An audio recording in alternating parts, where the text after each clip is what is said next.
अतीक अहमद से मुलाकात कर चुके लोगों का कहना है कि उसकी आंखों में आंखें डालकर देखना संभव नहीं है। लोगों को अपनी नजरें नीची करके अतीक अहमद से बात करनी पड़ती है।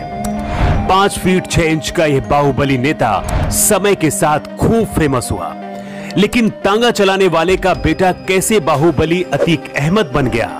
पुलिस और नेताओं का चहेता बनकर कैसे अतीक अहमद माफिया बन गया? इसकी शुरुआत होती है 70 के दशक से।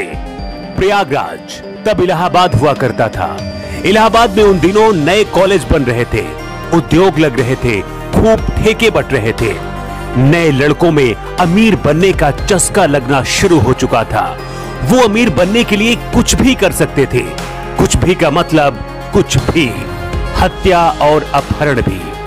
इलाहाबाद में एक मोहल्ला है चकिया, जहां अतीक अहमद अपने परिवार के साथ रहता था। इलाहाबाद स्टेशन के आसपास अतीक के पिता तांगा चलाते थे। अतीक के अंदर भी अमीर बनने का चस्का था।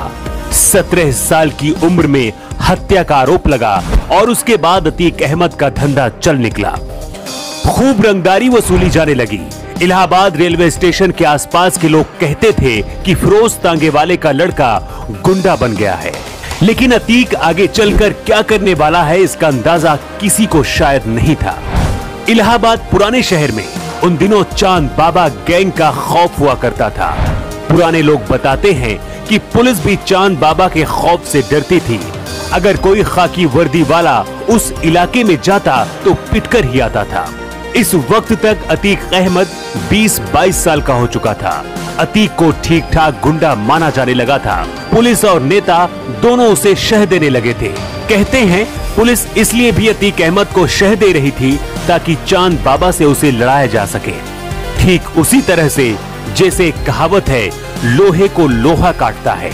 लेकिन आगे चलकर चांद बाबा से ज्यादा पुलिस के लिए खतरनाक अतीक अहमद बन गया। 1986 आते इलाहाबाद में अतीक अहमद का खौफ कायम हो गया था।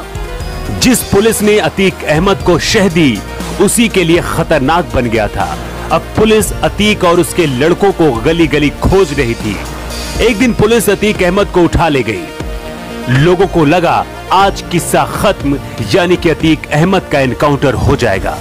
कहते हैं इलाहाबाद के ही रहने वाले कांग्रेस के सांसद उस दौरान में प्रधानमंत्री राजीव गांधी के करीबी थे। दिल्ली से फोन आया लखनऊ, लखनऊ से फोन आया इलाहाबाद और फिर पुलिस ने अतीक अहमद को तब छोड़ दिया।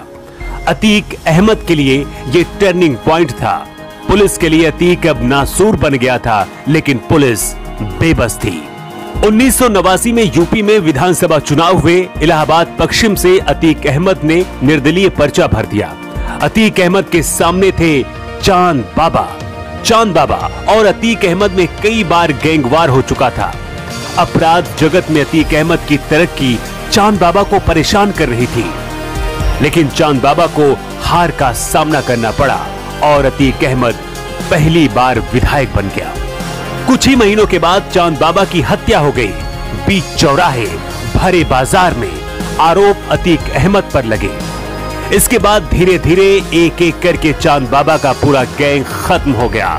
कुछ मार दिए गए, बाकी भाग गए। बाबा का दौर अब खत्म हो चुका था और शुरू हो गया था अतीक अहमद का दौर।